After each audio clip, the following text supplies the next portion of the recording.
So I've had the joy and love and ability to hang out with Christopher Kent. Who in here knows Chris? I mean, how could you not, right? Legend. And so for decades, Christopher and I have bashed around great ideas. And one of the things that we know is that in the early stages of the formation and the foundations of the idea of the vertebral subluxation, the Palmer model of the vertebral subluxation was that there was a loss of position between two contiguous vertebrae, there was occlusion of the IVF, and there was an obstruction of the mental impulse. Those were the three parameters that founded this model of what was going on. Enter into the early 80s, mid 80s, and the ology concept came along. You know, there was histopathology, pathology, myopathology, and the 5 ologies went along.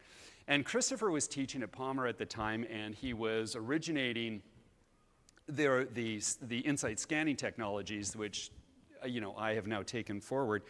And he said, listen, I'm going to create this model which is called the 3D model. And it was a 3D model at that time, which was very simple.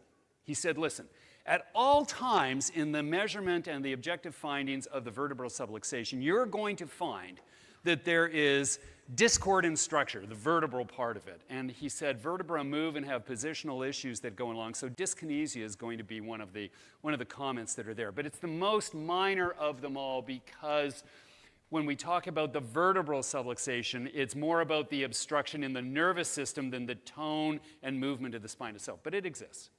He said the real thing that happens is that we start to get into structural dissonance.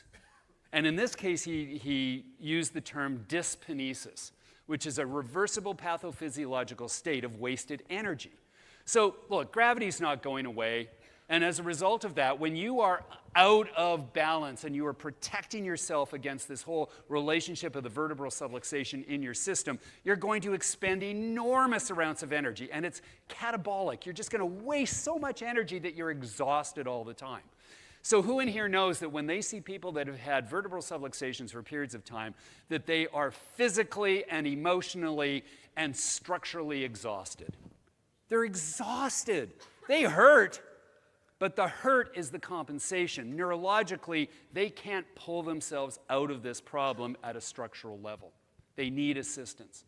But the worst of the D expression is that as it trips switches further into the processing central nervous system, it starts to become dysautonomic, which means that now instead of the motor system being affected, we now have the autonomic nervous system being under distress.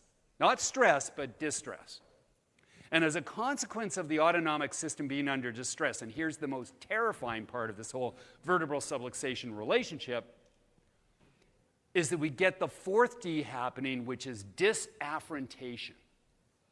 Disaffrontation is a fancy way for saying garbage in leads to garbage out. It means that there's a habituation of badness. Maladaptation becomes adapted, and the limitations become ingrained deeper into the nervous system.